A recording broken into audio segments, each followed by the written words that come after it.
Welcome everyone. Just a little music to bring us in. Vinoa, Vinoa, Vinoa, Havaya, Vinoa.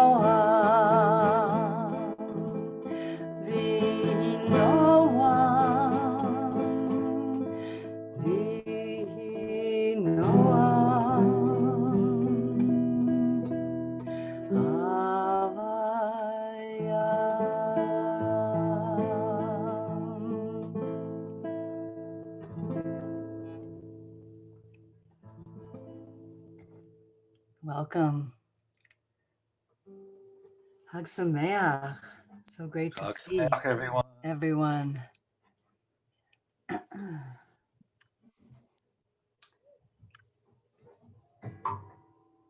So, Lorelei, do you want to welcome us to this event, or shall we just keep going? I would love to welcome you. Welcome, everybody. Welcome, welcome. Baruch Hashem, it's wonderful to see everybody here. I'm so happy that Rabbi Diane is with us for the 7th night of Hanukkah, such a special night. This is a program called The Voice is Movement, and Rabbi Diane is going to lead us in a meditative candle lighting experience, and she's also going to be reading selections from her latest collection of poetry, some of which have never been heard before by the human ear, at least our human ears. So it's a very special night for us, and I'm just thrilled to have you, Diane, and grateful that you could be with us. And so everyone, I just ask that you would keep yourself muted unless called to do otherwise, and let's enjoy this special time with Rabbi Diane. Thank you. Thank you so much for inviting me. And it's so wonderful to be with everybody on the 7th night. And so in a moment, we're going to light using some melodies that I'm sure you know, and maybe some that are new to you. And I can hear that I need to turn off my space heater.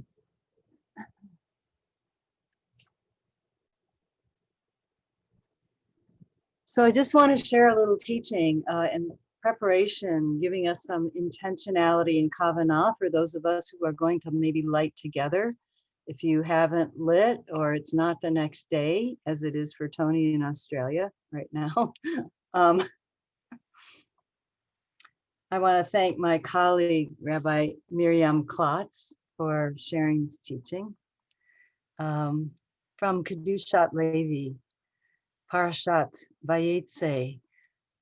The Rebbe taught that, and this was new to me this year. So the root for the word Chanukah, we usually translate that as dedication or inauguration. It's the dedication or the rededication of the Beit HaMikdash, the temple in Jerusalem, after the desecration by the Seleucid Greeks. And yet, Hanukkah also shares a root with the word chinuk, which means to educate, education, preparation. And so the teaching is that in any situation in which there is an influx of holiness from the highest place, the Da'at Elyon, the great consciousness, there has to be a vessel prepared to contain and hold that holiness.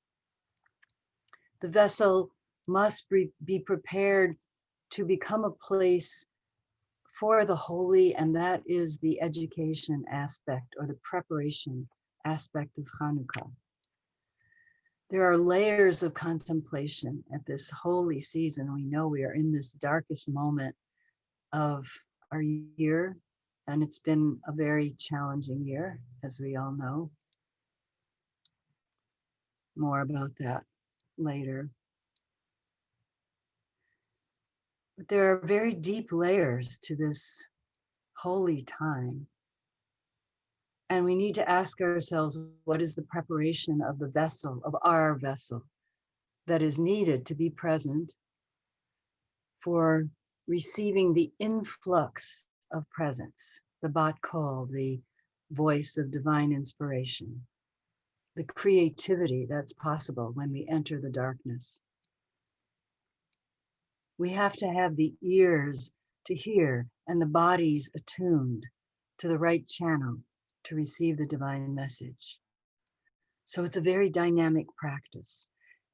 And it's taught that the tool for this part of the practice is netzach, which the Sifat Emet defines as our spiritual warrior quality of netzach. So the oil was defiled in the temple. The oil of wisdom was sullied. And only one small jug of pure oil was found. But Sfat Emet asks, is it possible that the Greeks would actually have left any oil at all? So where was this little legendary jug? And the teacher says it was hidden miraculously and it took up no space at all. So Sfat Emet teaches there is an aspect of soul that takes up no space and yet at the same time is infinite within you.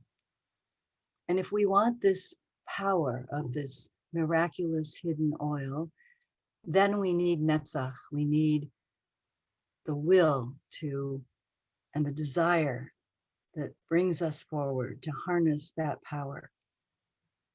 We need to yearn for it and seek it and direct our energy toward the revelation of it within us. So there's a Kabbalistic formula that we often do before performing a mitzvah, l'shem yichud, holding in our intention the unification of traditionally the Kud Shabrichu and Shechina, or Adonai, as it's often said, and Shechina. So as I chant this formula, and let's see, Lorelei, I did give you a link. Maybe I can put that in the chat here. This is a link to a Google document that has the blessings on it. And hopefully you can access them if you'd like to have them in front of you to see the brachot, including the one I'm about to chant. So you might want to chant it with me with your mute on so that we can all chant together. Diane, do you want me to put it on the screen? No, thanks. Okay. I prefer for us to be able to see each other and whatever candles are being lit on the screen. So, but if people want to look at it, you can find the link. And oh, that's interesting. I did set it up with access. Let me try that again.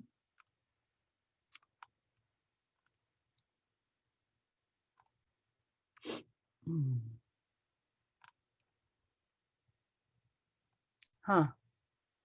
All right, they're telling me the file doesn't exist. It did earlier.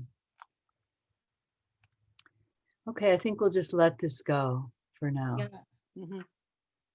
And People are getting it. They're getting it. okay, great. We'll just be together. This is an intention for the unification within God. And I'm hearing it this year as, of course, also for the unification within oneself, and the unification, as much as we can pray for this within our world, in our country right now. Such great disparities, such bifurcations. So if we can, in whatever way, begin to raise ourselves into this place. The melody I learned from my dear friend, Hazan Richard Kaplan. So this is chanted while just the shamash, the helper candle, is lit. So I'm going to light my shamash and hold it while we chant.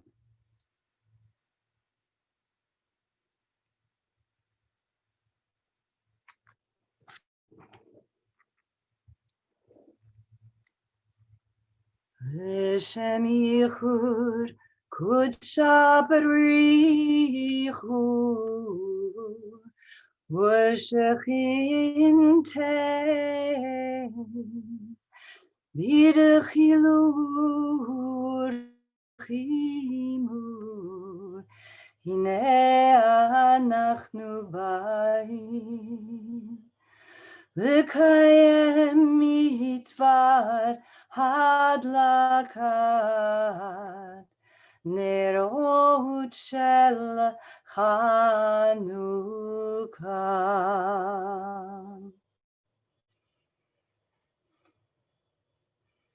So opening your heart the cup of your heart, kislev, koslev, to receive the light.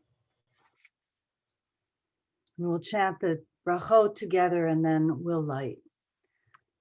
Baruch atah Havayam Eloheinu Ruach haolam Asher kitshanu b'mitzvotav v'tzivanu l'hadlik ner shel Chanukah.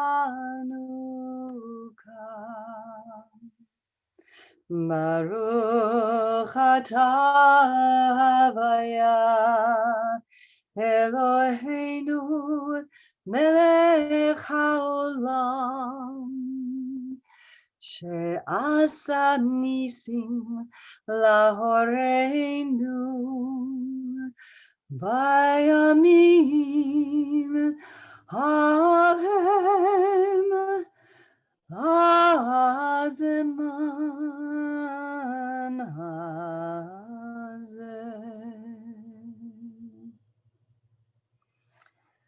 So we'll light.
Seven candles, the number of creation, the light of creation, the light that preceded the light of the sun and moon and stars, the Or Haganuz. This is the second part of our practice this evening. It is the mitzvah of Chanukah, which is to receive the light.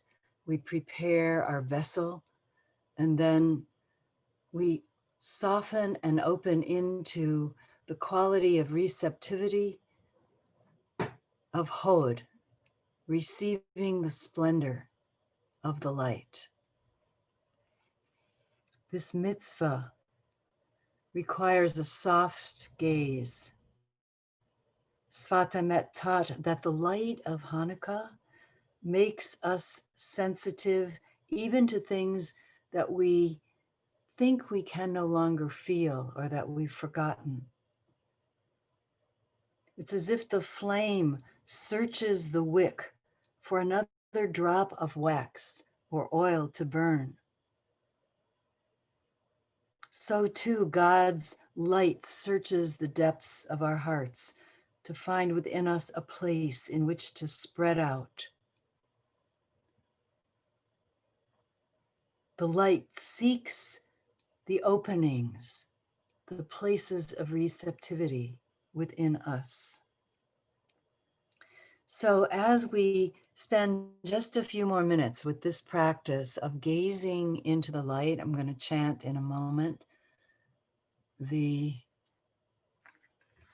Nerot Halalu, the holy light. I want to invite you into a bit of meditation. If you have a flame that you can see, or maybe a flame on the screen, to just really focus your awareness on the lights or one light, really seeing into the qualities, the colors. What is the relationship between the flame, the wax, and the wick? And this is the traditional chant. It's done while gazing into the lights. Again, this melody from my dear friend, Rabbi Chazan, Richard Kaplan. Hanerot halalu anachnu madlikim, anachnu madlikim, al hanisim v'al haniflaot, v'al hatshuot, v'al hamilchamot. She'asita lahoreinu bayamim hahem bazeman hazeh al yedei kohanecha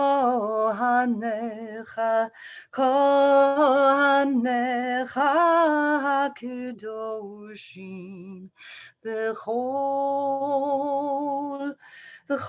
shemonat yemei Chanukah, yemei Chanukah.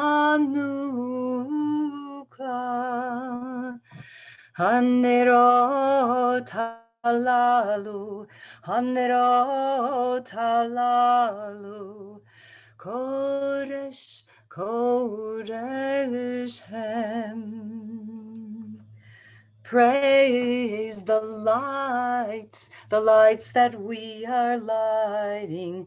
We are lighting because of the miracles and the wonders, the help and the holy chutzpah with which you graced our ancestors in those days at this season.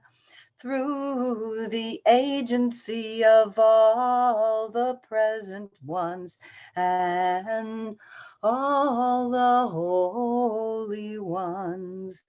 So for all the 8 days of Chanukah, praise the lights. Holy, holy are they.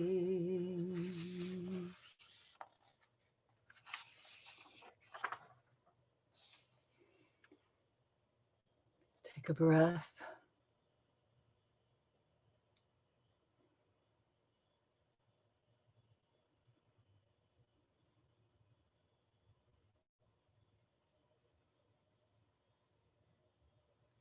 Even with your eyes closed, a lot of light comes through. You can meditate on the lights in front of you and the lights inside you at the same time.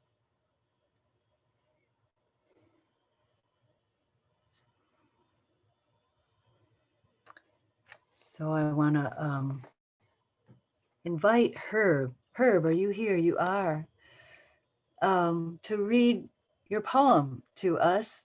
Herb is a member of comes to the Friday morning healing circle, and also we've had some other wonderful chances to share learning. And just as we continue to meditate on the lights, this is a poem that Herb wrote, a Hanukkah poem.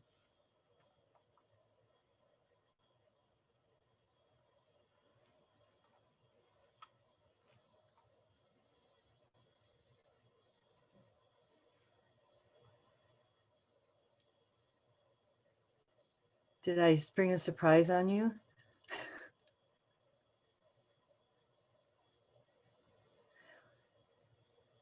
So just give me a second, please. Okay. So while you're searching, maybe we'll sing Mao's Tzur together. Just the first stanza of it. Here we go. Mao's Tzur Yeshuati L'chana Elishabeach Tikon beit tefilati, Visham toda nizabeya, Liet tachin matbeya, Mitzar nabeya, Azegmor b'shir mizmor, Chanukah hamizbeach, Azegmor b'shir mizmor, Chanukah hamizbeach.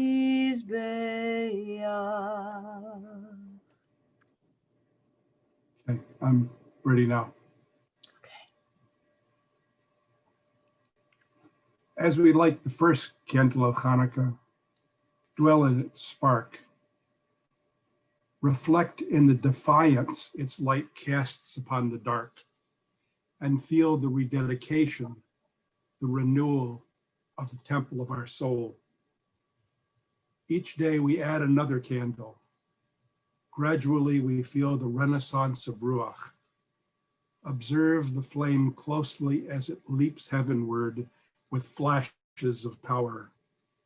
Build into the crescendo of 8 candles, candles that have burned for generations. The flame of our Ruach can never be extinguished, only strengthened as the fire clears away the debris, the pain of the past, burnt clean like the forest fire that paves the way for the new forest. Thank you. Beautiful.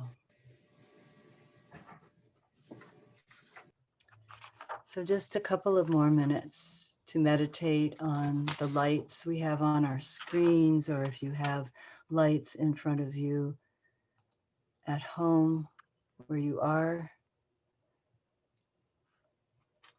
And a couple of images that come from the Kabbalah as you let yourself be absorbed either into the candle right there with you, or one far away, or one in your imagination. That wax of the candle is its goof, its body. And the wick is like our nefesh, that most dense level of the soul.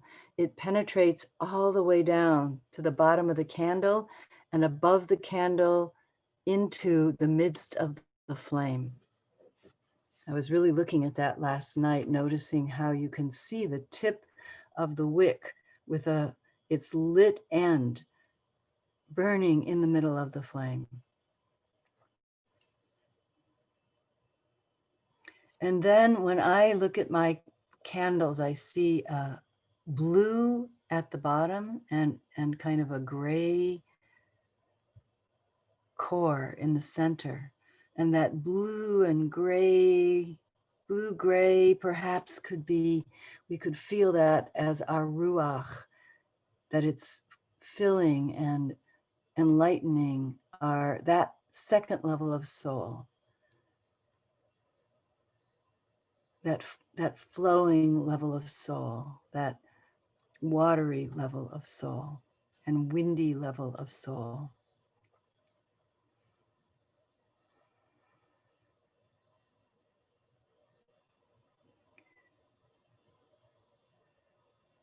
And then there's the golden glow of the flame, that upper part of the flame that we see, gold or gold white, that connects us with our neshama, with that expansive level of soul, that flowing level of soul.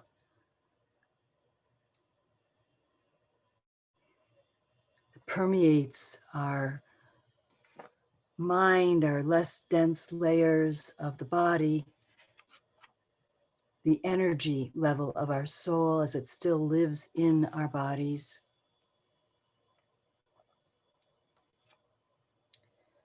And then, and this is, I'm looking at Dan's candles on the screen because you can really see the glow around them. It's like the glow around the makif, the surrounding lights of our chaya, our life force, our aura that surrounds us, that level of soul that is really radiating out through our skin, connecting us to a larger light of consciousness, that which isn't fully present in our nervous systems yet. We can't fully retrieve it, but we sense it there, we feel it there. And then if you were to put your hand way above the flame and you would feel the heat there, that's the invisible light.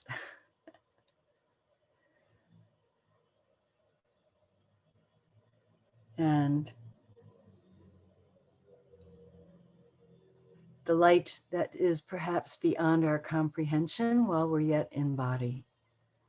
The light of Yechidah, where we come into a place of unity, of unification with that which is the greater flow of consciousness, of wisdom that threads through everything in this cosmos and beyond. So we're going to, those of us who have lit candles, we're going to let them burn, and maybe we'll come back to them as they're going out. But we're going to transition into some poetry. And again, I just want to thank you so much for being here. I'll just say that in relation to the lights of Hanukkah, last year I had the great honor and gift of being on retreat with a Taproot Gathering, which is a project I've been involved in for the last 3 years, an incredible group of people, many younger artists, activists, people who are resourcing themselves now within Jewish traditions, some of them for the first time in their lives. And we brought a number of Chanukiot, and each night we lit them and we meditated on them or sat with them or danced with them or told stories until the last candle went out, more than an hour every night. It was very powerful. And if you ever have a chance to sit with your candles from the time you light them until the time they are completely extinguished and able to focus in on that moment as the last flame goes out, it's extremely powerful and poignant. Maybe we'll get to do that tonight. We'll be here for a while together doing some poetry. So once again, thank you for joining me. This volume of poetry, which is called The Voice is Movement, A Life in Poetry, Selected Poems, Prayers, Celebrations, and Laments, came out last March, just as the pandemic was setting in.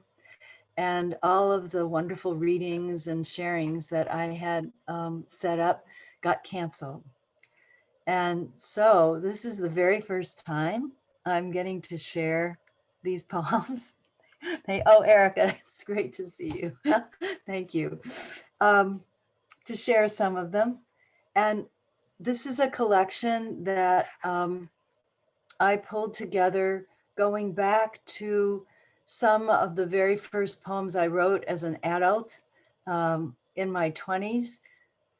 From the time I was, the first poems in this book start from when I was in college through my 20s when I was dancing in New York City and touring around the world as a performing modern dancer and choreographer.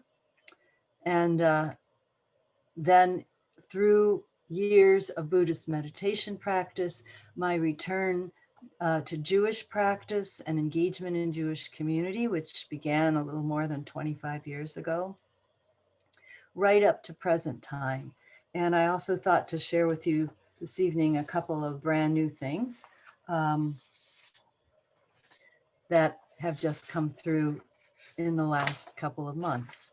So it's feels like an appropriate kind of digging in the well for the darkest night of the year, as we're going from the first of the month of Tevet into the second day of the month. We're at Rosh Chodesh and just kind of transitioning into the second day of Tevet. And because of this special moment in time, I thought that I would read you two pieces, and one of them is quite long, that were originally written, and they came out of the explorations that led to a performance piece that I co-created with 7 other Jewish artists in 1995-96 in Minneapolis, where I was living for many years, with the Illusion Theater. And that was really my coming out as a Jewish person in public, and kind of the beginning of the time when I imagined that I could maybe step into deeper study and Jewish spiritual leadership. So I want to read these two pieces. I'm going to start with the first one and then share a couple of other things, and then share the second one. So the first piece is a piece called I Lost My Voice. And it's the piece from which the title of this book comes. And it was at a time when I was beginning to grapple with the patriarchal nature of the Judaism that I grew up with. And I was doing research with my other artist Jewish colleagues for this performance piece. The piece was called Bridge of Stones.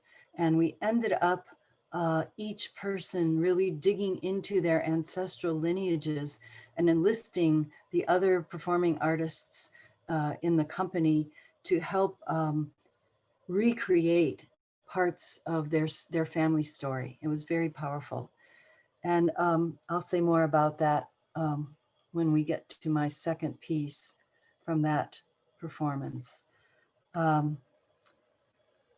In this piece, I had gone with a couple of my buddies to have dinner with the Chabad Rebbe in St. Paul, Minnesota. Shabbat dinner at the Rebbe's house. We were invited.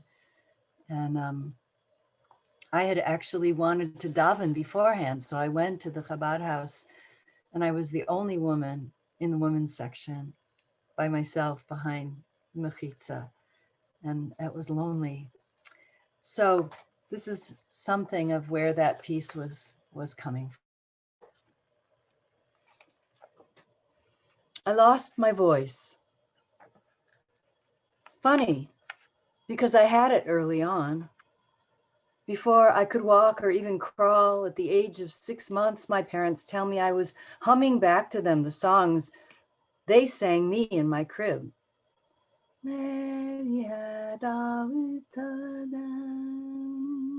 Somewhere along the way, a tisket, a tasket, I lost it. The singing, the joy.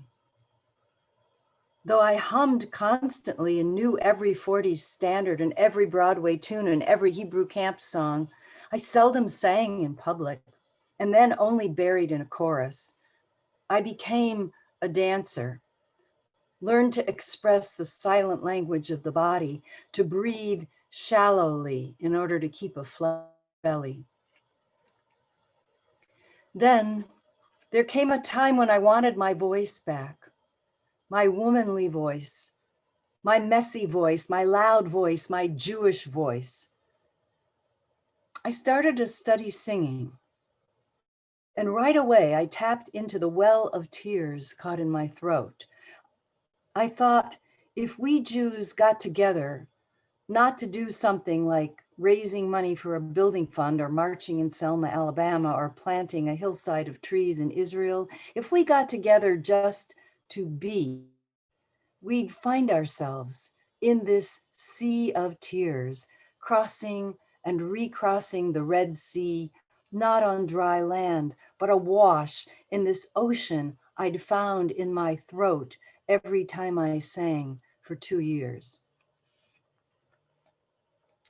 Recently, I went to Friday night dinner at the home of a Lubavitcher Rebbe.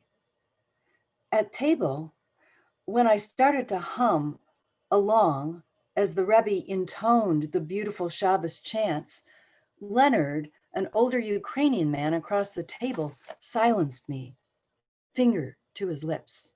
Shh. Later, he apologized. I'm sorry I shushed you, but you have no right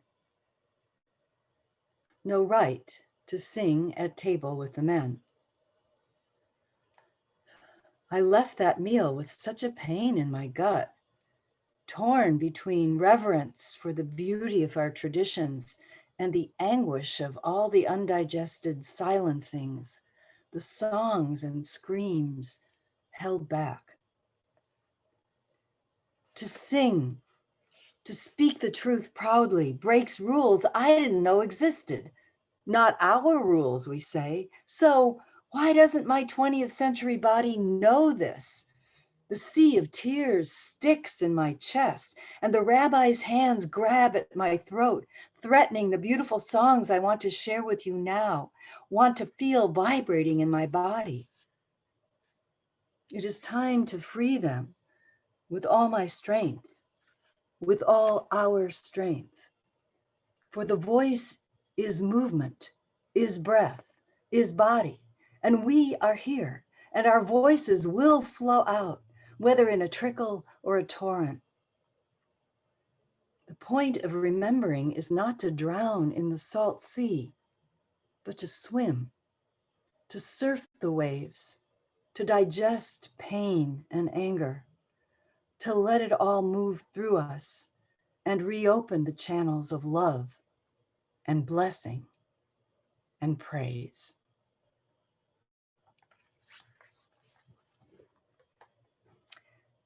So that forms the prologue to this book.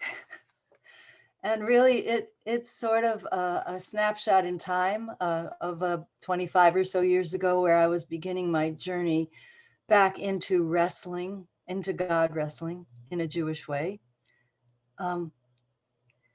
At the same time, it sort of names a lifelong quest for me of this part of my body, of my voice, and how that relates to all the other parts of my body, and our voices, our women's voices, and the voices now of people who haven't been able to be heard in our culture, and what it is that gets in the way of that free flow through. So I thought I'd kind of leaven things here a little bit with a couple of poems that I wrote in my 20s from a section of the book, the second section of the book, which is called In All the Wrong Places.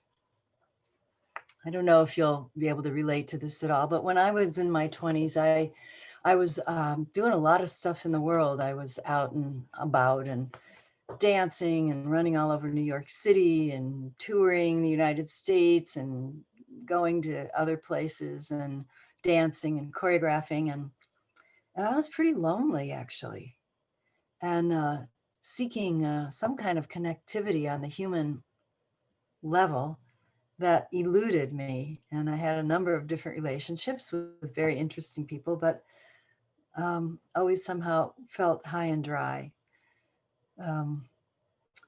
When I wrote these poems, I was in my late 20s, I think 27 or 28. And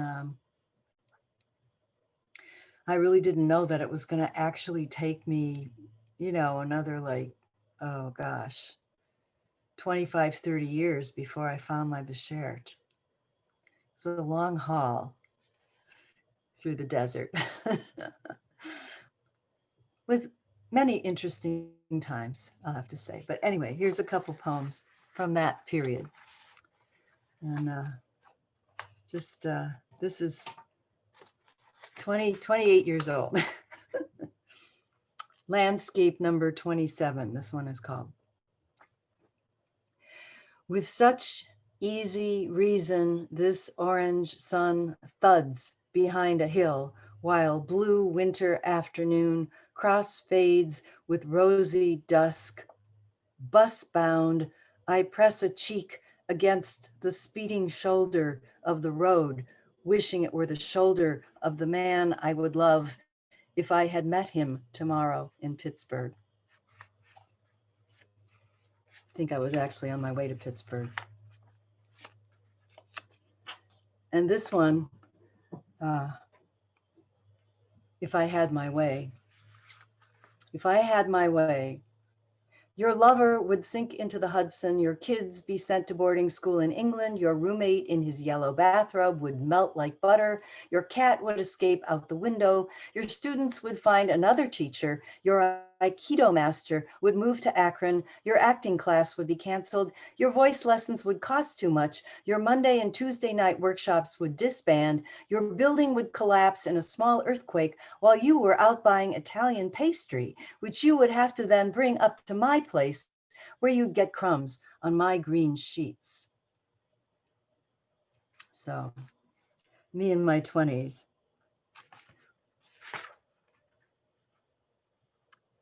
And one more, how it ended. All you did was not play the prince. You wouldn't be my white meat with gravy, my gin and tonic in a warm, dim bar, my moon over deep running river, stained with tamarack, odor of sweet pine. All I did was not suffer. I didn't hang my groaning hair out the window or float consumptive above my couch in a pale gown like a dying princess. All we did was stop spending odd evenings together, comparing the gold teeth of your Russian grandfather with the butcher's hands of my Russian grandfather, reading poetry and the maps on each other's skin. So, a few poems from all the wrong places, but maybe they were all the right places. Who knows? Yeah. So let me see here. Where are we going to go right to?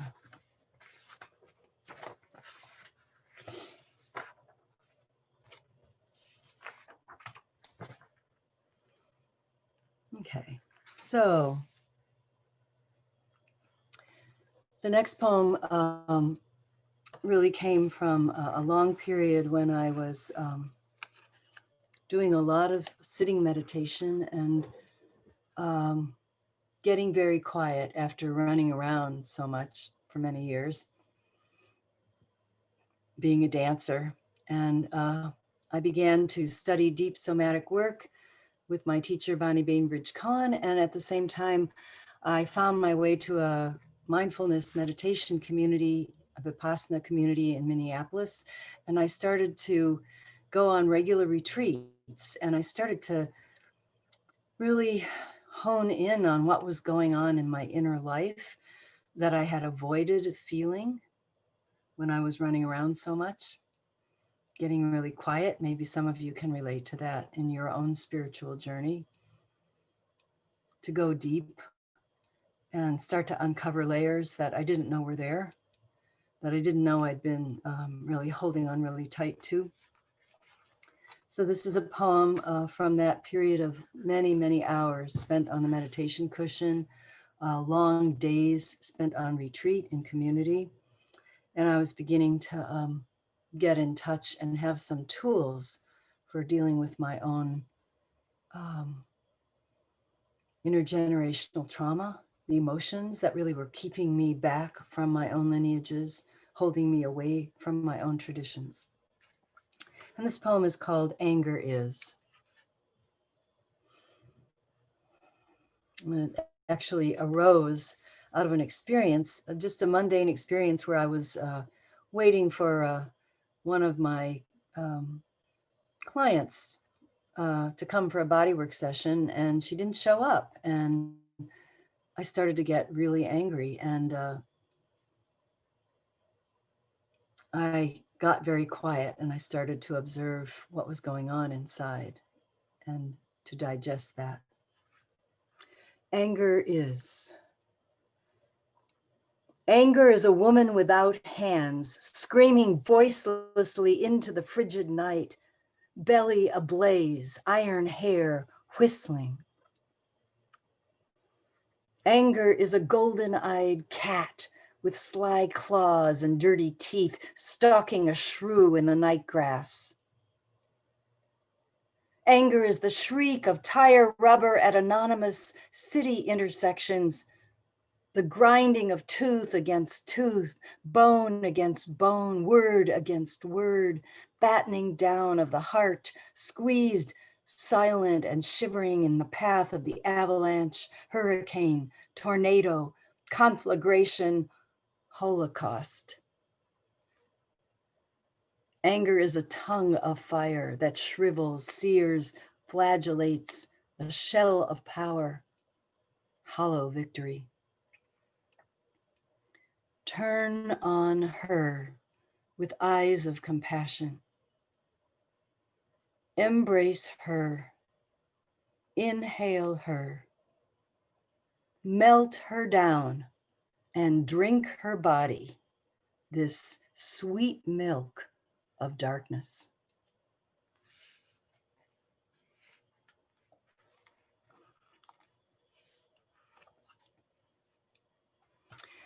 So that was learning to actually make space for my anger and digest anger.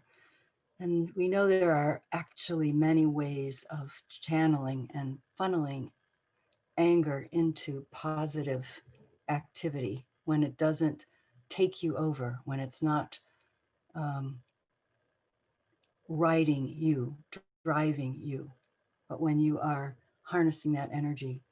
So earlier, this is one of the, I thought I'd just share right here, one of the very recent things that's come through right around Rosh Hashanah.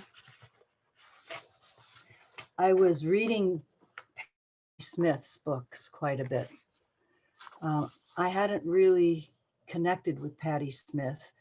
And something made me pick up one of her books, something I read online, I guess, her memoir that she wrote about her life and with Robert Mapplethorpe.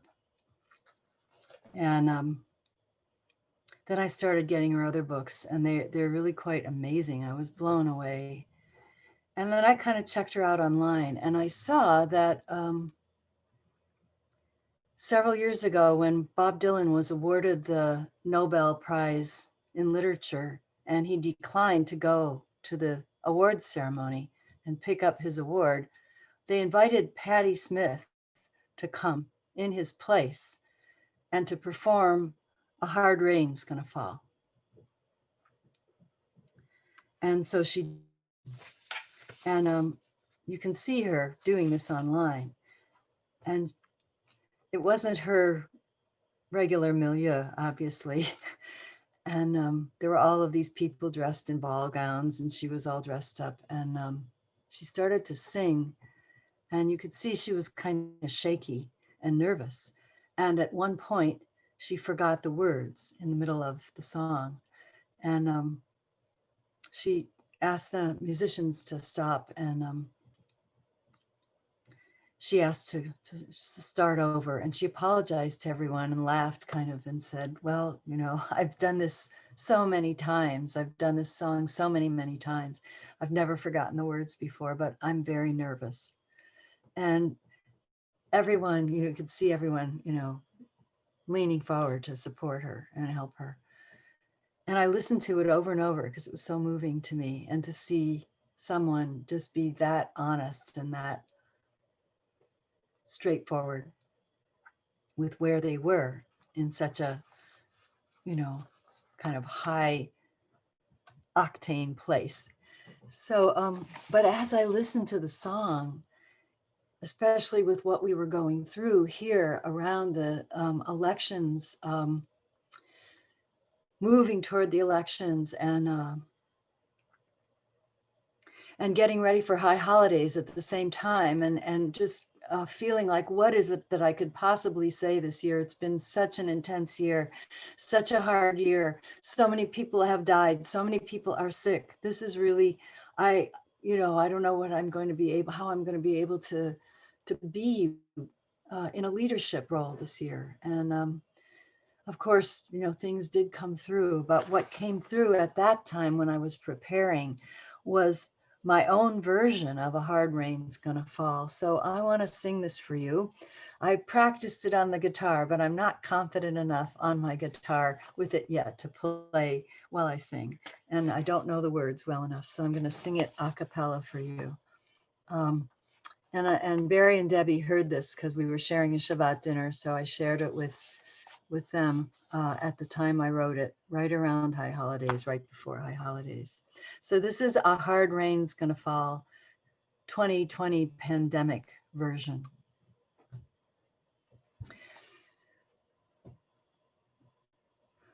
Oh, where have you been, my blue-eyed son? Oh, where have you been, my darling young one?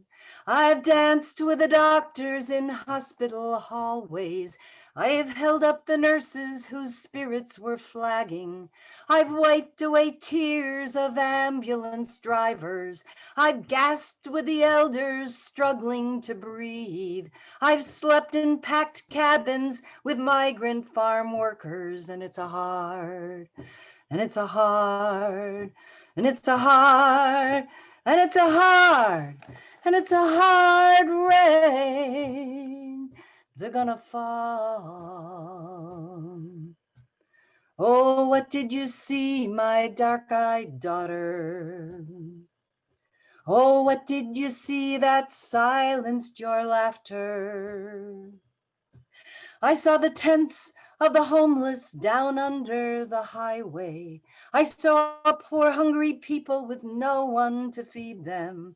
I saw frantic fathers in cages at the border. I saw frightened children ripped away from their mothers. I saw wealthy people hiding in their mansions. I saw forests of trees all burnt down to ash. I saw oceans rising and drowning dark cities. I saw wild winds turn houses to splinters, and it's a hard, and it's a hard, and it's a hard, and it's a hard, and it's a hard rain. They're gonna fall. Oh, who did you meet, my blue-eyed son? Who did you meet, my darling young one? I met a person in jail for no good reason. I met a young woman tattooed with her anger. I met a young girl who could not go to school. I met a young man whose hair curled with sadness. I met an old woman locked up in her room. I met another woman who would not keep her distance, and it's a hard, it's a hard, it's a hard, it's a hard, it's a hard rains are gonna fall. Oh, what'll you do now, my dark-eyed daughter? Oh, what'll you do now that there is no laughter? I'm a-going back out before the rain starts a-falling. I'll walk to the depths of the deepest black forest. I'll climb to the rooftop and trumpet my vision. I'll praise the Great Spirit at the top of my lungs. I'll give all my money to a Lakota chieftain. I'll sail the seas in a birch bark canoe. I'll call to the ice caps to stop all their melting. I'll plant 1,000,000,000 trees on the African grasslands. I'll care for my neighbor as if she were family. I'll listen to a redwood with the eardrums of my soul. I'll whirl like a hummingbird and howl like a banshee. I'll die like a mortal, breathing out freedom. I'll never stop singing no matter who's president. And it's a hard, it's a hard, it's a hard, it's a hard, and it's a hard rains are gonna fall.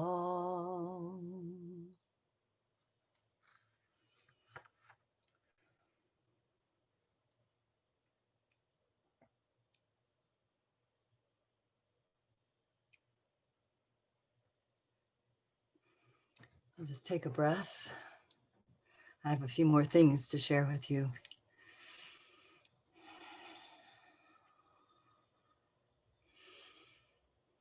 Let me take a look at any candlelight that you can find.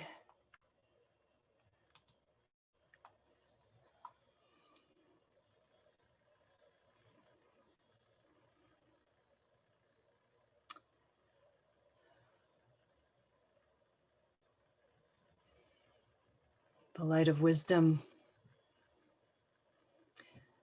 and that it's not enough to resist and just wipe out the old order. That's when the work begins. That was true in the ancient time as well. It wasn't enough just to win back the temple. And there was strife afterwards, and there was factionalism and infighting and assassination, and which was why the rabbis had a hard time with this holiday, why the sages had a hard time and needed to find the wisdom of the oil and the wisdom of the rededication and the wisdom of the reconsecration to find the spiritual core of this time. So the piece I want to share with you now is quite long, and it was created as a performance piece. And I'll tell you a little bit about the background. It's called Chana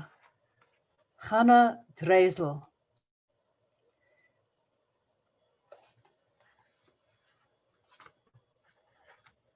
An elegy in 4 voices. And I was starting to be in conversation with my grandmother. I'm named after my grandmother, whose American name was Helen Marmelstein Asher. She married my grandfather, Sam Asher. She was 16 when she married him, and he was 26. And it was a love match, I'm told. But I didn't know of my grandmother's existence, despite being named for her, until I was in college, because she died when my mother was 6 years old. She left 3 children, 8, 6, and 4. My Aunt Bernice, my mom, and my Uncle Harry.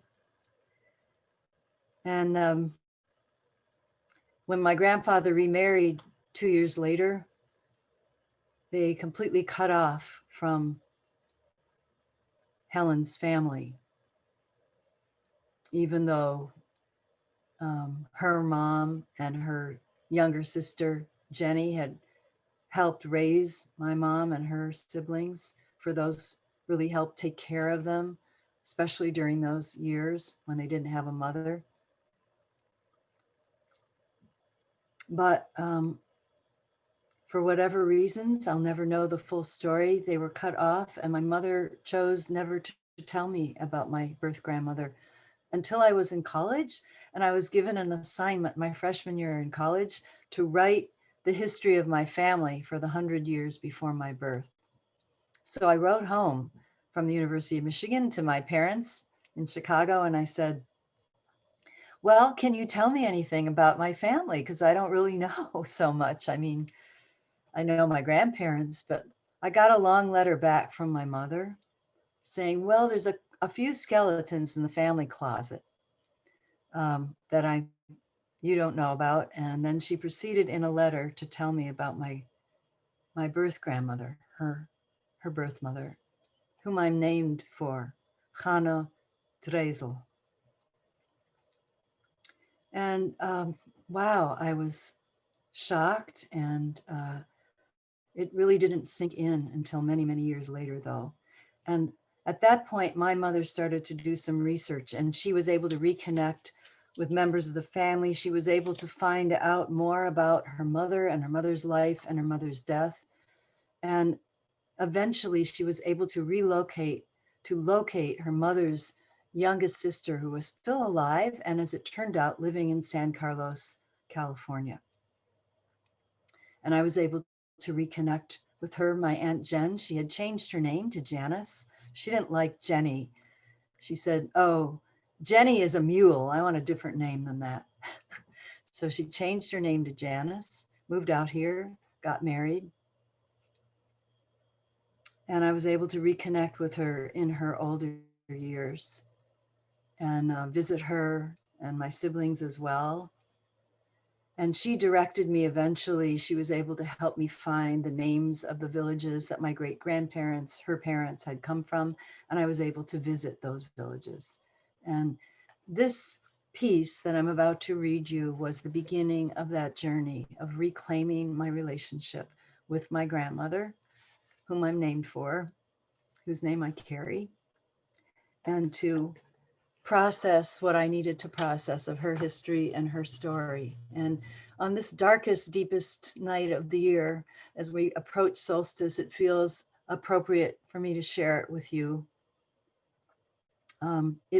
It was conceived in the dance studio by myself. I actually recorded it, and I was improvising and recording, and then transcribed the recording and edited it, and it became a piece for four people. There was a chorus and myself, and then one of my fellow dancers in the Bridge of Stones cast, who embodied my grandmother and danced and wrestled with me.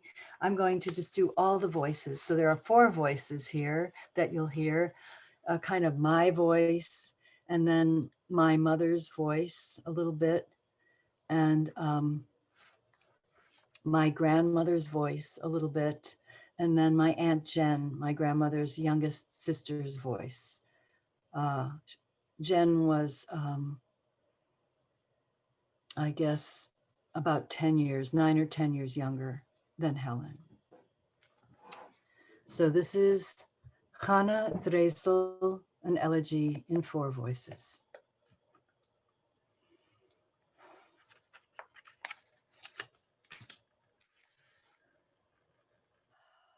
Chana Drezel bat Meir.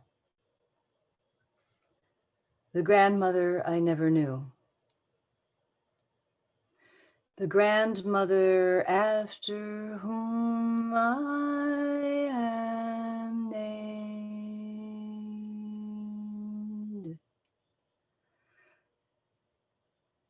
Chana Drezel bat Meir. Adored Mother Helen, the mother I hardly knew. Beloved wife of Sam Asher, at rest, October 12th, 1930, age 26.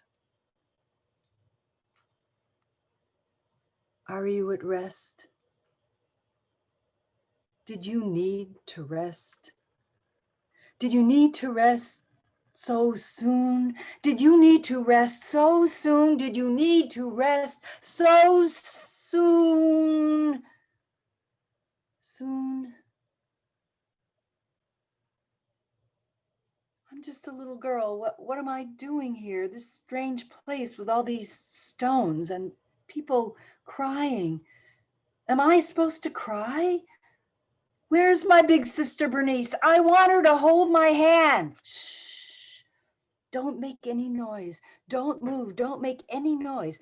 You don't have to make any noise. Everyone else is making noise. My father lying on the ground, crying over a hole in the ground, my father, my father. What about me? Mama.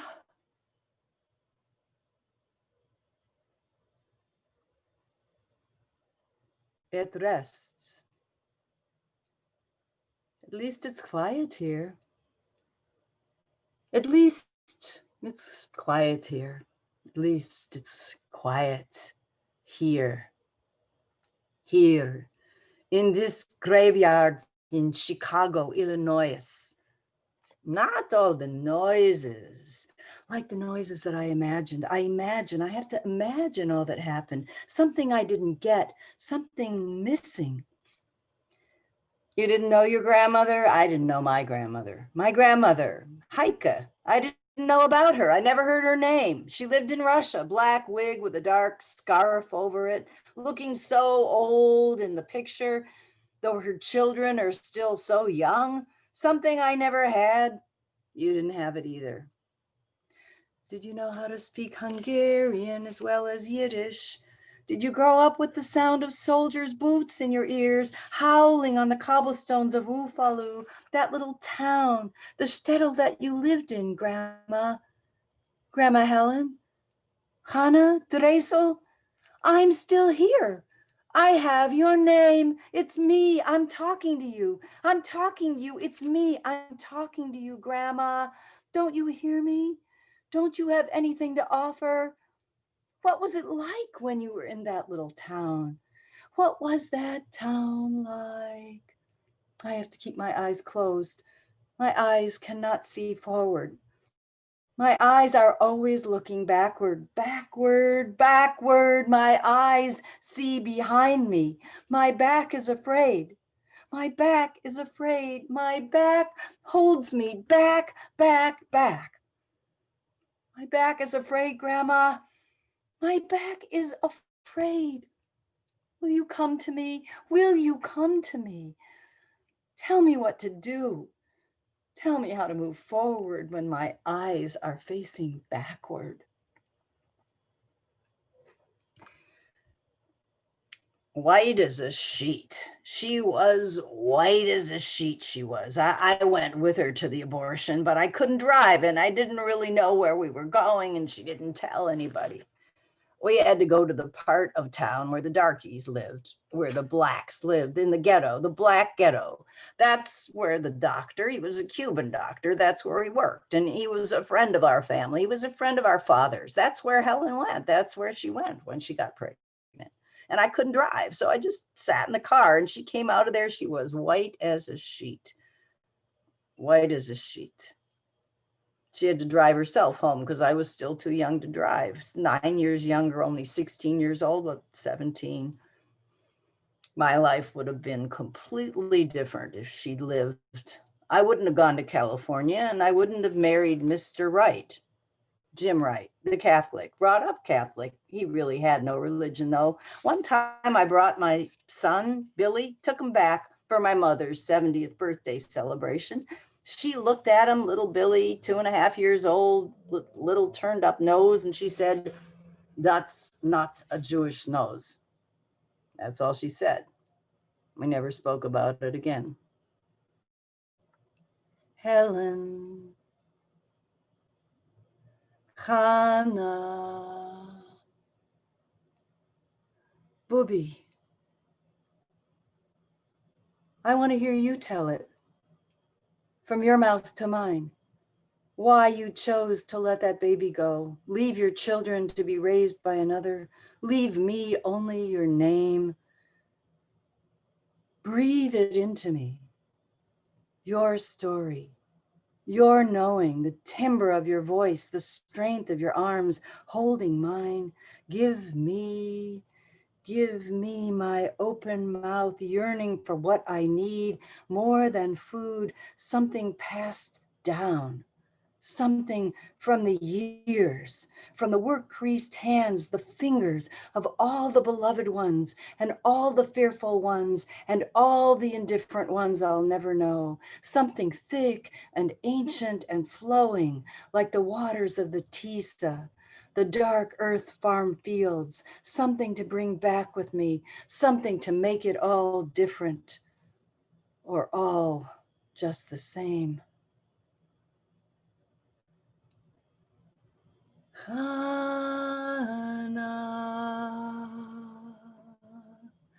Chana Treza. You had to fly away before your time. You flew far, far away, like the birds that migrate in the winter, going south. You went west and then down into the earth when you were still very young. Did you light the candles on Friday night? Yes, she lit the candles on Friday night. Did you make a Jewish home? She kept a kosher home. Otherwise, her mother wouldn't have eaten there. Nobody remembers it. I remember. No one's alive who still knows. I'm alive. I'll tell you, just ask. No one to tell me, just ask. No one to tell me. I love to tell stories. No one to tell me, ask me. I want to know.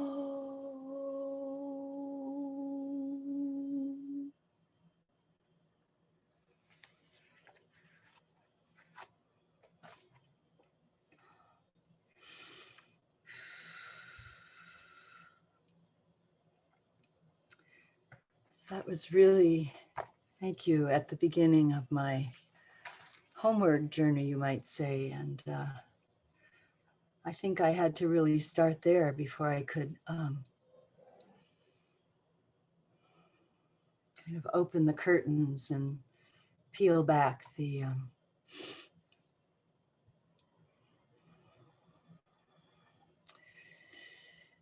layers of trauma that were keeping me from the riches of my lineage and tradition. And it's something that continues and goes on layer by layer. I'll be working with this for the rest of my days, I'm sure, in different ways. But it's changed and moved a lot. And so just thought maybe I would do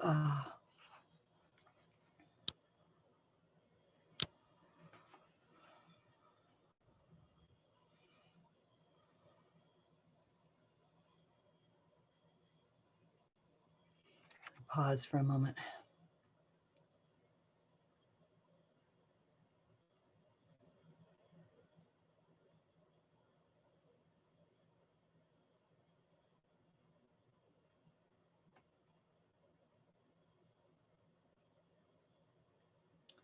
It strikes me that this kind of digging that many of us have done, and pilgrimages and reconnections with our lineages is another way that we light candles in the dark. And the dark also being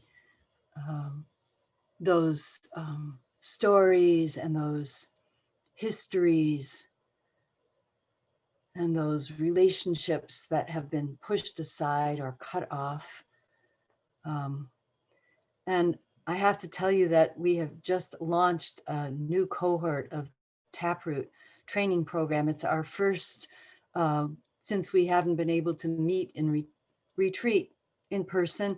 We developed a year-long community ritualist training program for younger activist artists who want to be resourced in their Jewish traditions.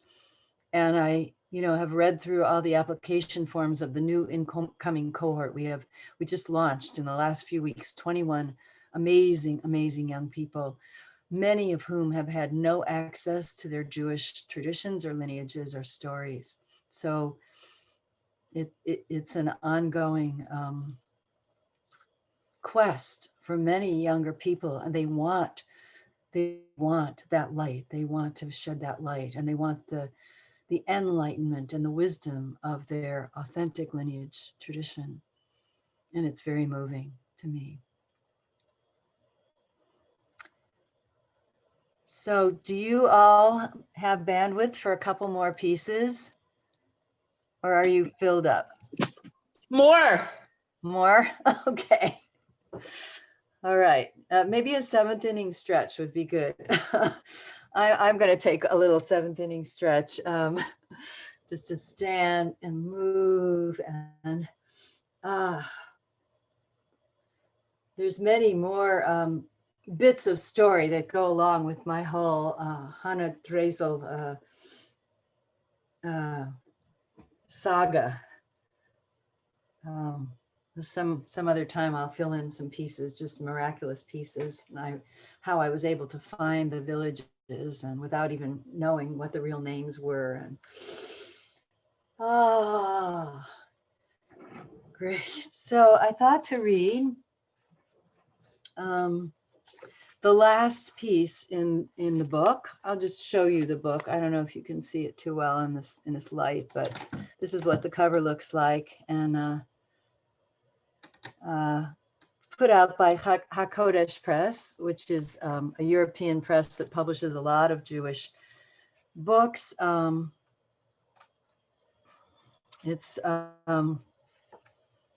And they've worked with me on all three collections of poetry. So I'm grateful to them for their help in putting these things out.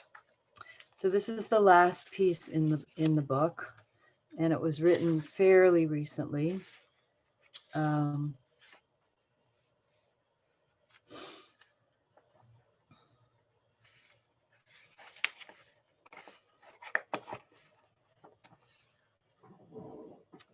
Gravity, the force of attraction, the irresistible magnetism that in our cosmos brings things together. Some call it by the name of love, the hidden and mysterious pull that draws two bodies toward one another, holds one in another's orbit so that together they may circle some larger star. This being so, then it's love that binds us, molds us, shapes our dreams, love against which we chafe and struggle, love to which we submit, love that sustains, fulfills, and sometimes empties us. When at the end of the film Gravity, the woman astronaut who has been stranded alone in space, having made it back into Earth's atmosphere, splash lands in the ocean, drags herself onto a beach, hugging the wet sand as if it were her dearest, only child. We know with her for a certainty that we are all wedded to this earth and we are her children.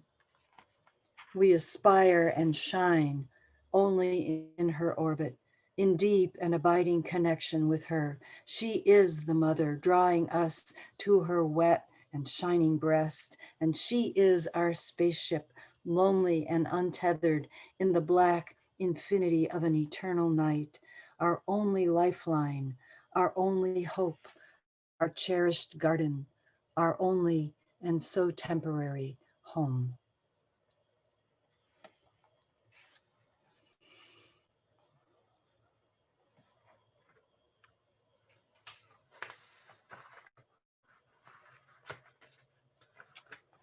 And then another really brand new poem. And I was thinking that with these three collections, maybe I was sort of done and I'd gotten everything out that I need to get out in this lifetime. But no, they seem to keep coming. So I feel like there's maybe another collection that's going to be magnetizing itself together somehow.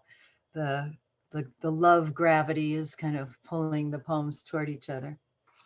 So I recently got to take a little writing workshop with Ann Cushman, wonderful yoga teacher, meditation teacher, and writer. She teaches quite often at Spirit Rock, and I got to take a wonderful be on retreat there about a year and a half ago. It was an embodiment retreat, kind of embodied practices and sitting meditation and conversation with one another. And gosh, thinking on that now, back on that, I'm just really aware more than ever of the immense privilege of being at a place like Spirit Rock. I mean, in every sense of the word, it's a privileged place. It's very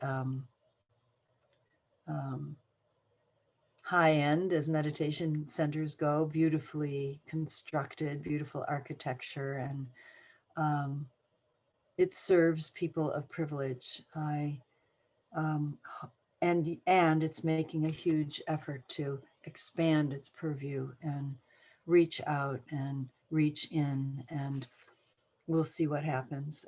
Everything is really up for grabs right now. There's so much conversation happening in every community that I'm in about how we can possibly undo the damages, make reparations for the hundreds of years of oppression and genocide. But anyway, I was privileged to take a online writing workshop with Anne. Maybe 6 weeks ago, a month ago or something. The very first prompt she gave was, I write because, and this is what came out, and I share it with you. I write because tears are not enough. I write because I can't stop writing, because I can't not write, because a hand moving across a page or two hands fluttering over a keyboard are at least some kind of movement, some kind of taking up space in the world. I write because sometimes it's easier than talking. Because yes, sometimes I just need to get it out with no face before me, no one responding, sitting there and thinking their own thoughts and waiting their turn to interrupt my belly flow with some completely other scenario, ripping or tipping me away from that inner underground river, waiting to burst forth from my own cells.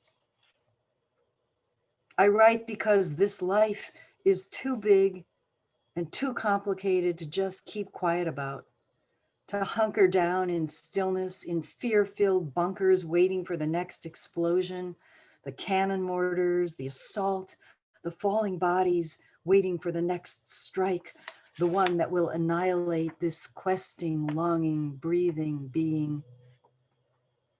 I write because of the long and short of it, the blessing and the curse, the unavoidable choice, the not knowing, and the undoing. I write because the truth is medicine, and I need healing now. We all need so much healing. And I write because the cause demands it, because be the cause, the catalyst, the small flame that lights the greater one, the source of something worthwhile, a drop in the bucketful of many, many drops, until together we are a flood of tears, of rain, of fresh water, of plenty, of delight, of love, a flood of living, a bucketful of compassion.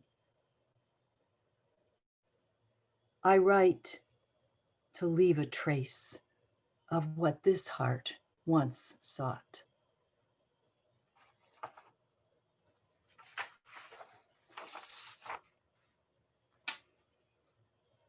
So I want to close with one short poem, and then I'm thinking what would be great. My candles are still burning.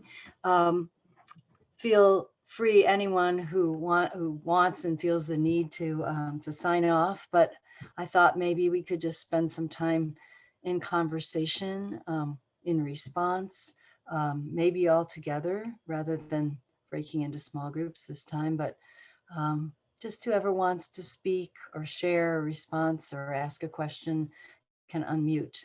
So I'll read this last poem, and maybe some of us will want to hang out and watch the candles as they go out. But of course, if you need to take off, that's fine. But the last poem that I'll read is called Dark Worker.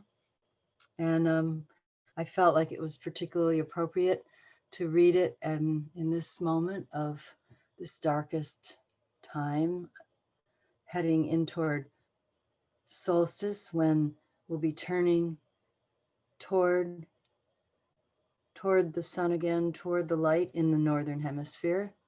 I am aware that we have at least one southern hemisphere person here with us, so I'm speaking something that's upside down for that part of the world, but here we are. And this came to me a while back because one of my dear teachers talks often about being light workers, and this is what came up for me. I am not a light worker. I am a dark worker. I come alive by night. I dig in the earth. I wear my miner's helmet with a beam from the forehead so I can see my way to dig. I am the miner and the canary. I work in silence. Dreams are my speech. The body is my newspaper. I work in the dark, unraveling, unfolding, deveining, uncurling. I eat breath and drink tears. I am not a light worker. I am a dark worker, awake while all the others sleep.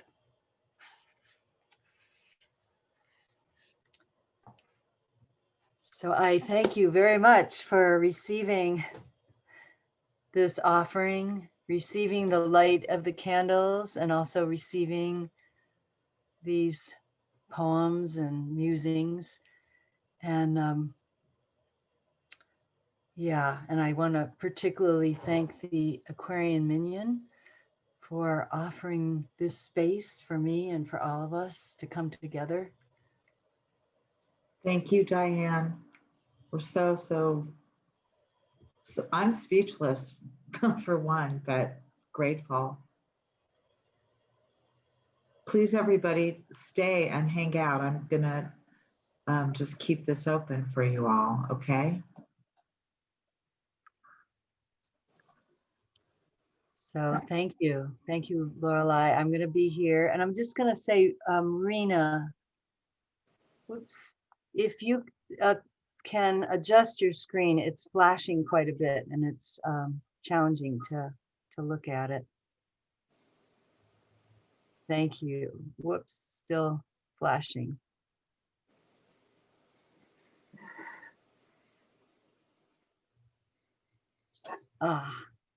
That's better. Oh, gosh. Okay, so if anyone wants to speak up or share a story of your own, or I'd like to say, Diane, this is Abigail. What a fabulous opening of your heart. And I have to say, we had a wonderful class this morning in the yeshiva with Sarah Cooper. She opened my heart and you filled it. What a day. The Minyan, just another day at the Minyan. But it was so moving and so touching and so personal. And I feel very grateful to you for sharing yourself. Thank you, Abigail. Thanks for receiving. Rabbi Diane, this is Renee. It's so good to see your face and your lovely haircut. I love it.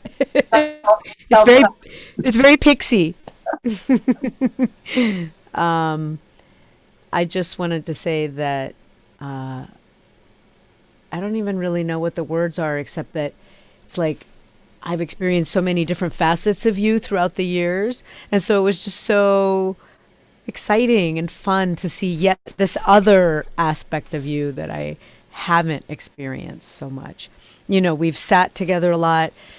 I've been present for your teachings. I've seen you dance, and now and I've heard you sing, and now tonight I saw you sing from a really different place and could really relate to the very, very, very first poem, Mm.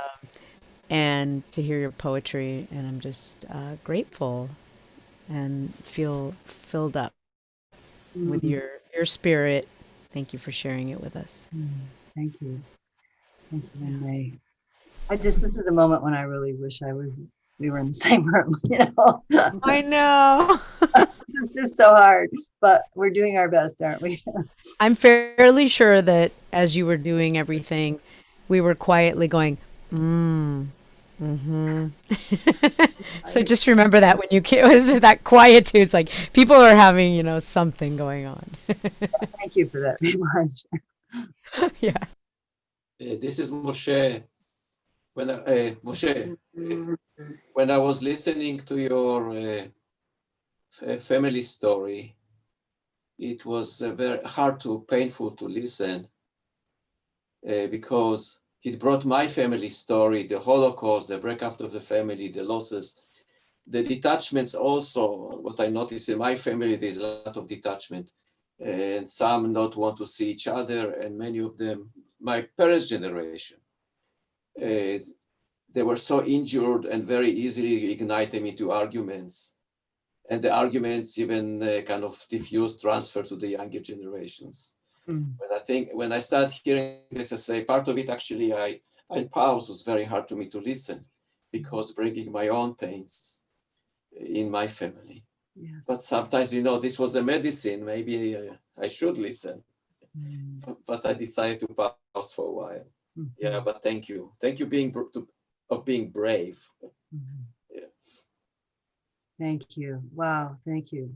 Yes, very hard. And when I originally did this piece, it was performed. It was embodied. It wasn't just the words. They were actually, we were dancing it and singing it. And I think, it is hard. It's hard to face these places. And yet I think something about doing it together in community, bit by bit, can be very powerful. I saw a hand up. Leah, maybe. Leah. Yeah, hi. I think your piece about your grandmother touched on a really powerful and difficult topic of the horrible toll of illegal abortions. And, maybe I'll have to confess that I'm actually sometimes conflicted about whether abortion should be illegal.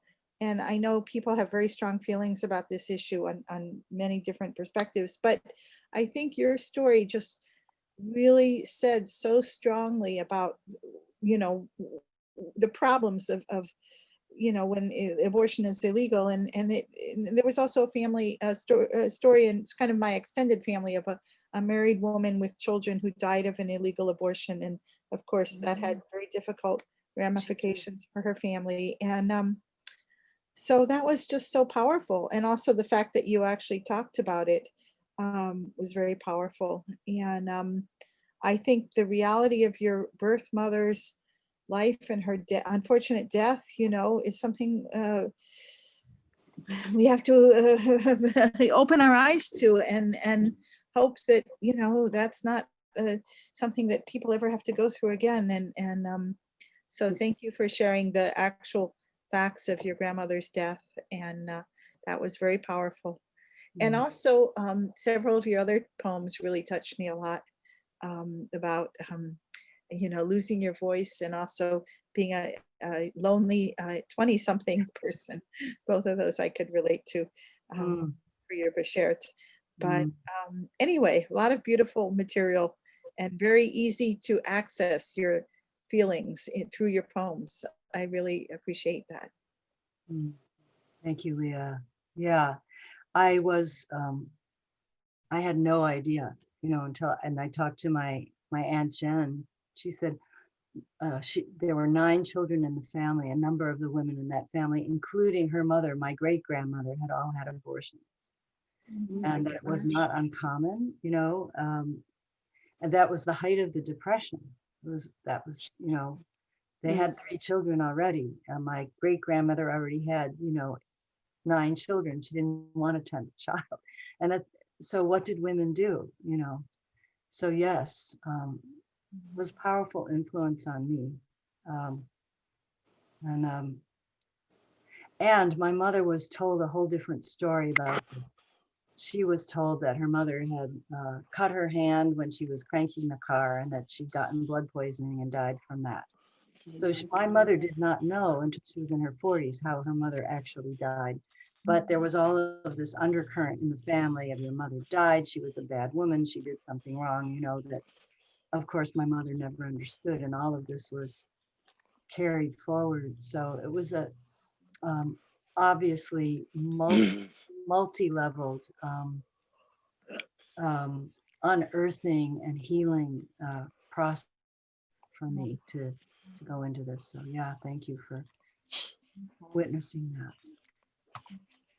It's Sue, and just that story was so touching, and all of your poems. And it just calls to mind that it seems to be so common that can be so many secrets in families, not necessarily about abortion.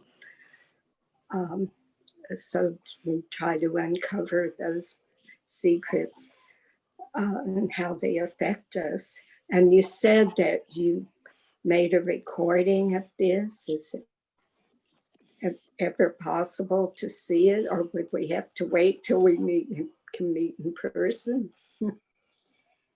Yeah, I haven't quite figured out how to get the DVDs onto my computer yet. I'm sure there's a way to do it, but I have actually the entire production, which people might be interested in seeing. It's not a fantastic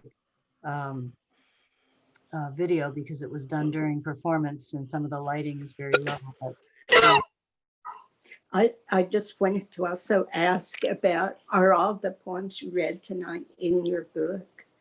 All except for 2. The Hard Rain's Gonna Fall is it's not in there. That's not in there. It's up on my website though, and also you can Google it get it on YouTube. Many different YouTube. Yeah, many different people singing. Okay, please, people that don't speak, please mute your microphones.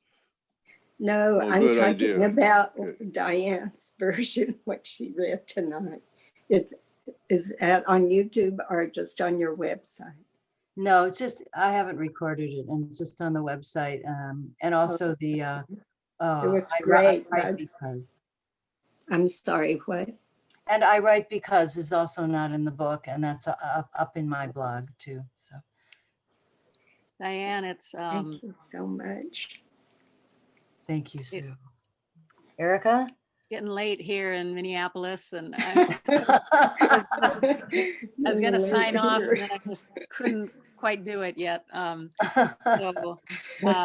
I just wanted to say it was so, it was really wonderful to get some of the story behind Hannah Dreisel, which used to be the email address you had. And you told us some in the performance group we were in, but not like this. And so I was so glad for that. And I did not get to see the show that you all did with, when you did it. I remember when it was happening. So I would love to watch a lousy performance video. That would be just great to see it. So thank you. And so wonderful to see all the ways that you have blossomed since the pretty goddamn powerful flower you were when I was working with you. So good night and much love.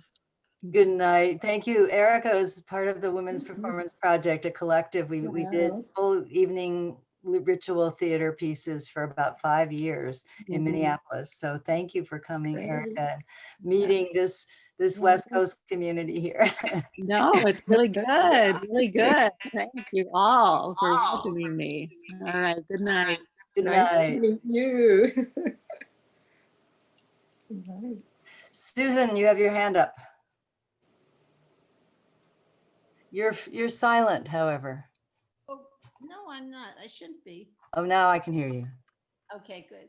I just wanted to say this is fabulous. You are marvelous. I do love your haircut. It's, and I'm so happy that you brought up the whole abortion thing, because I think we have to totally dedicate ourselves to see that Roe versus Wade stays in place. I mean, it's one of the things I was, before that time, I had an illegal abortion. And I think we've got to make sure that we safeguard the future for people in ahead of us, people who are. Anyway, thank you for bringing that up. Thank you for the incredible person you are. Thank you for lighting my menorah in the background. And just thank you, thank you, thank you. I'm so happy you're in this world, Diane. Thank you. Thank you, Susan. And likewise, I am so happy you're in this world. Let's see, Terry and then Ron. Thank you, Rabbi Diane. I really was touched and moved by your words and by your performance. I also want to find stories about my ancestors, and my father was during the Depression very affected, and families lost their homes and moved into his home. And so 3 families were living in one home, and he never wanted to talk about it. So there are a lot of lost stories, but I just wanted to say that your exploration and diving into the dark is something that we really need in this world, because if we want to unify as a people, we need to look at the dark places and bring light to them. And I put in the chat, you're bringing out a theme of nurturing darkness. So I appreciate that. Thank you. Thank you so much. Yeah. Ron, you wanted to say, hi, Ron. Hi. So I don't want to repeat what everyone said, although I agree with most of it, but I just want to say I really appreciate how much I experienced of your presence in what you brought, even though you were all alone while bringing this tonight. And I wanted to appreciate your skill and ability to be present for us. And it really highlighted how much I miss you being in person. So thank you very much. Thank you. I have to say, even though we're not in the same room at all, I didn't feel alone. I felt like really with all of you, and I still do. So thank you so much. And let me see if there's anybody who hasn't spoken yet who wants to, and then maybe Diane. I haven't really spoken. Who's? Aryeh. You see me out there? I usually. Oh, I see you, Aryeh. I can.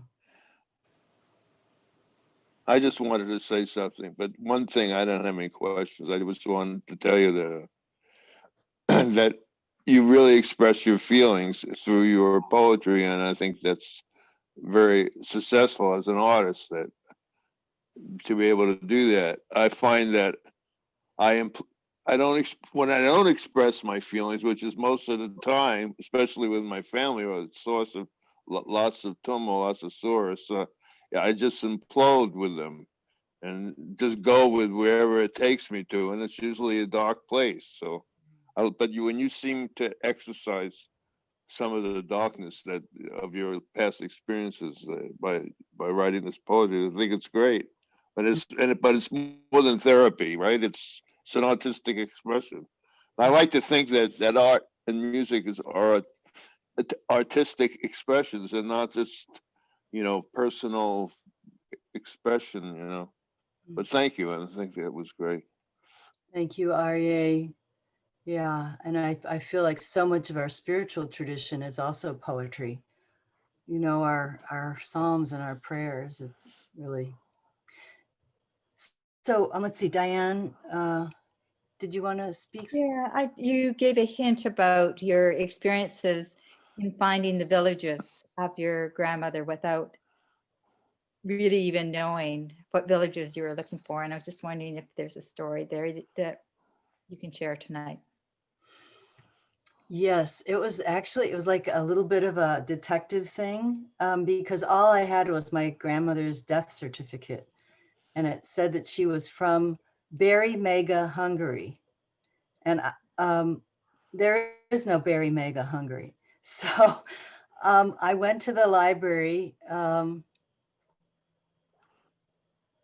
and I got these old books of maps, and I got books of Hungarian. I got like Hungarian dictionaries, and I was trying to figure out what could Berry Mega be and where could it be, and then it was like the light flashed. I mean, it was more than just coincidence. Something in me, intuitive and old, woke up. And I was looking through the dictionary for berry, and I saw the word bereg. And I realized that that's what it was, even though bereg means north. And I didn't know how to pronounce it at the time. I learned when I went to Hungary. Is bereg Medya, means the North District. And of course, I had to look at maps that were from the Austro-Hungarian Empire. And so I was looking at, 19th century maps. And I saw suddenly the word Bereg. And I saw that there was a north area that is now actually in Ukraine, but it was part of the Austro-Hungarian Empire at the time.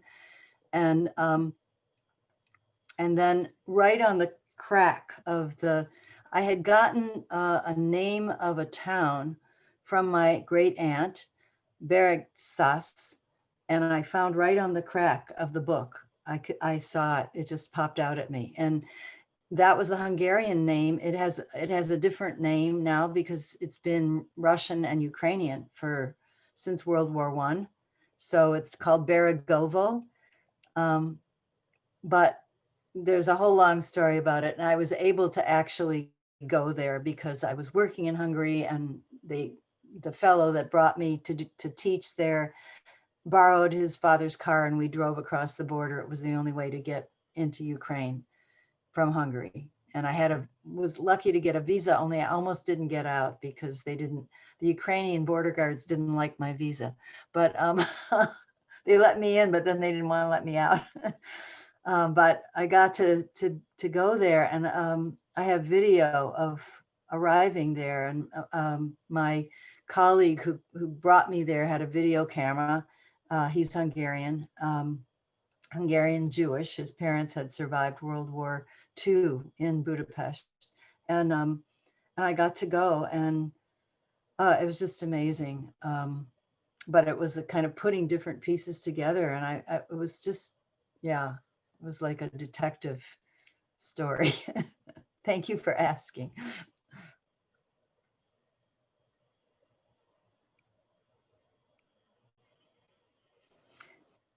Could I say something more? Has everyone else spoken? I think Julie hasn't spoken yet, and Barry Barry wanted to speak too. So maybe Julie, and then Barry. So first of all, this was fabulous. And, it's work after my own heart, and you're a girl after my own heart, and I love that. We have dance in common, women, and writing. So, and looking for our Jewish stuff, and you're very eloquent, which I love to see. And I just,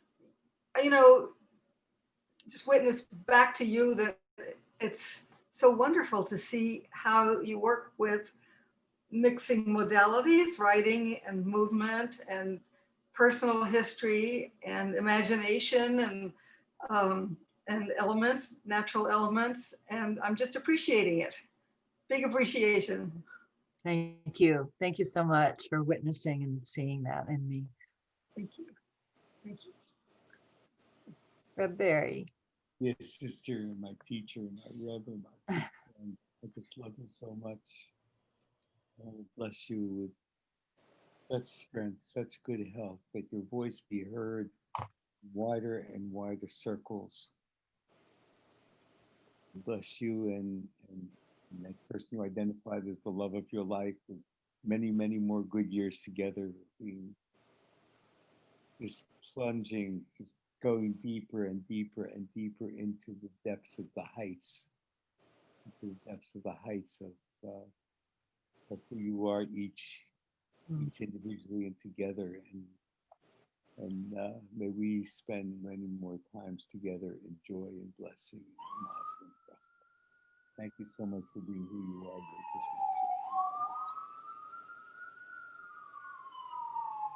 Amen. Thank you.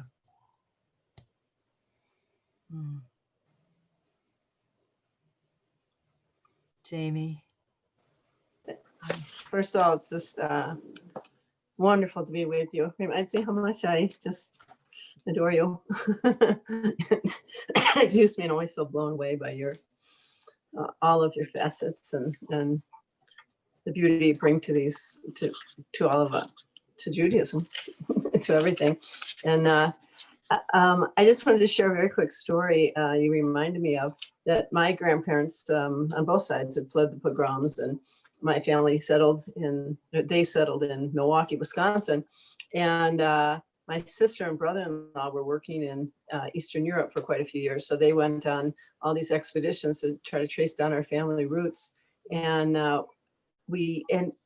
some little old one, the one person left at the synagogue, whatever, said, no, this was our parents' had gone to America. Do you know, we traced it back and nobody knew that our grandparents are buried in the same cemetery in Milwaukee. And I actually have been there now. And there's their gravestones. It's like from the 1800s and early 1900s. It's just like unbelievable. And we never knew. The only thing we knew was that our mother used to go there all the time, but she never talked about them. And we don't know the story, but there they are in Milwaukee, of all things. Amazing. So I see Gloria's hand. Gloria hasn't spoken, and then there's a couple more people who want seconds, and then I think we're gonna close it down. But Gloria, go ahead. Oh, how can I thank you, Diane? And I must thank also the Aquarian Minyan, which has been my delight to return to, and Aleph, and my Milwaukee connection. You brought Jamie to me tonight. Thank you, everybody. Your poems touch my heart always. Thank you. Thank you. Thank you, Gloria. Glad you were here. Okay, so I think Abigail and then Sue, and then I think we're gonna kind of melt into the darkness here, but you have to unmute, Abigail. I would learn. I can't let the evening go by without mentioning the poem you wrote about your silenced voice. And it was such a wonderful thing to hear that story.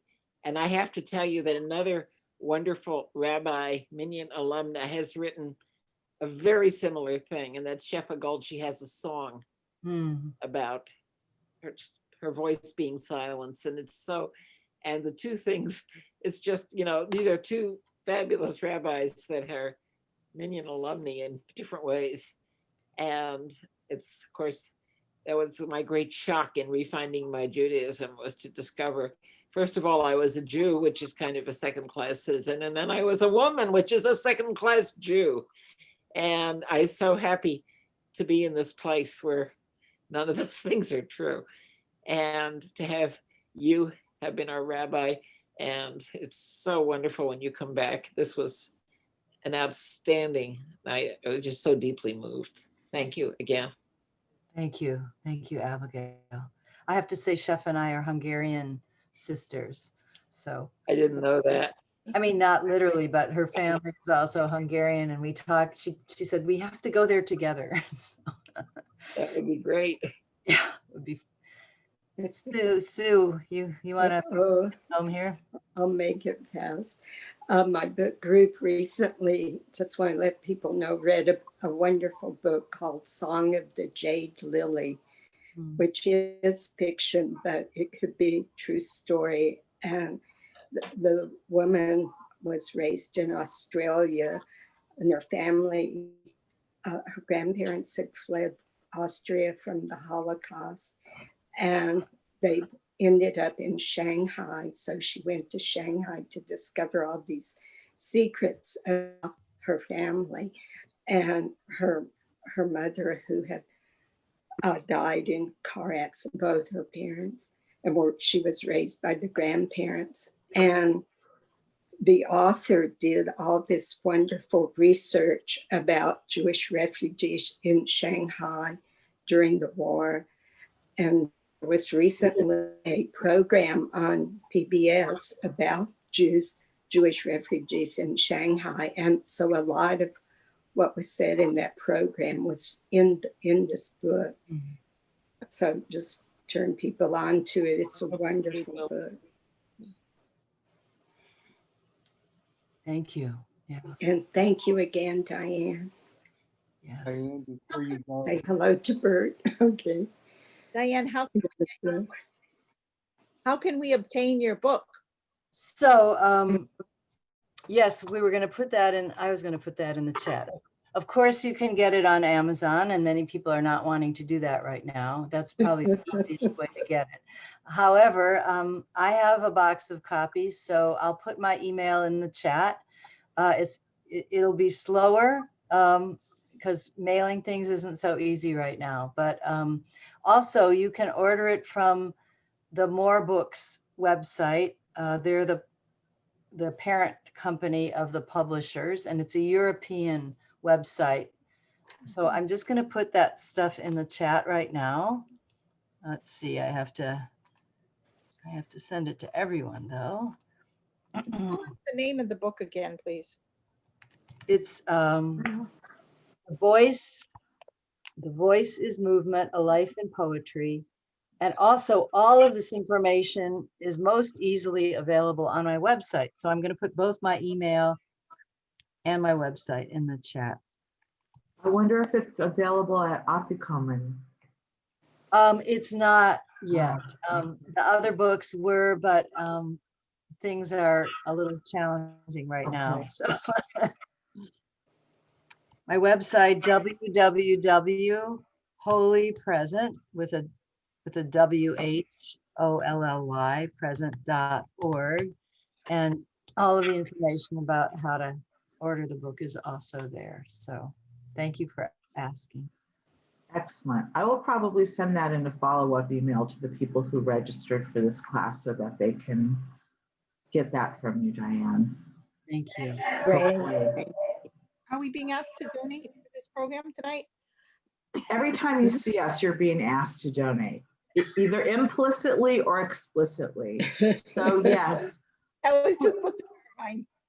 Please go if you can. I mean, yes, we need donations to keep the doors open, obviously, and to do the right thing in all of this instances. So what do we do? Let me just put the URL in, but I also sent that I sent that in the email I sent that had the link for tonight. That information is there. Thank you. Thanks, Lorelai. Good night. Yeah. I'm hoping that COVID ends soon. But one of the blessings of COVID is I'm sitting in Albuquerque, New Mexico, looking at all of these wonderful people and listening to you. You're an astounding teacher, and I don't have to be in California to experience you. So I'm hoping that you will continue at some level to deliver what you're doing there to the rest of us who don't live there this way. There's got to be a hybrid way of doing what you do because you're so good, so powerful, you're so wise. I don't want to have to come to visit you there. I like doing it in my living room, and I'll come and give you a hug soon. I hope Thank so. As many times as we can possibly tempt Rabbi Diane to be with us, that's as much as we can possibly do. There's constant open door invitation to her at all times.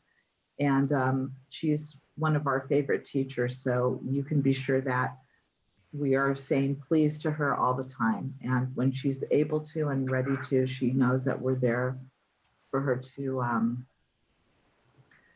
put the spotlight on. Diane, your program was so moving to me. It's hard for me to talk a little bit. I cried a lot during it. My mom, my bubby of blessed memory, got pregnant with my mom. My mom was born in 1933 in October. So, you know, the height of the Depression, my grandfather was unemployed. They already had a baby. One of her sisters or her aunts or something gave her a bunch of money, like, I don't know. At that time, it was a bunch of money. It was like $300 or something. And said, you can either have an abortion or you can buy baby furniture.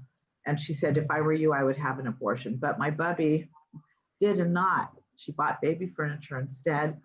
And my mom was born, and therefore I was born. Therefore, my children and grandchildren were born. And it made me think about that old family story and the hard choices that people had to make during difficult times. So thank you for that. Thanks for bringing that. Thank you for sharing that. So I can feel that I'm very full. I'm sure everyone is, and I'm ready to call it a night. But I wanted to say that I hope we really are honoring this darkness, that it's not a darkness that we want to escape, but a darkness that we, you know, open ourselves to and receive from, because that's the healing that we need to go forward, is coming from this deep place of right now. So Amen. thank you, everybody. Thank you.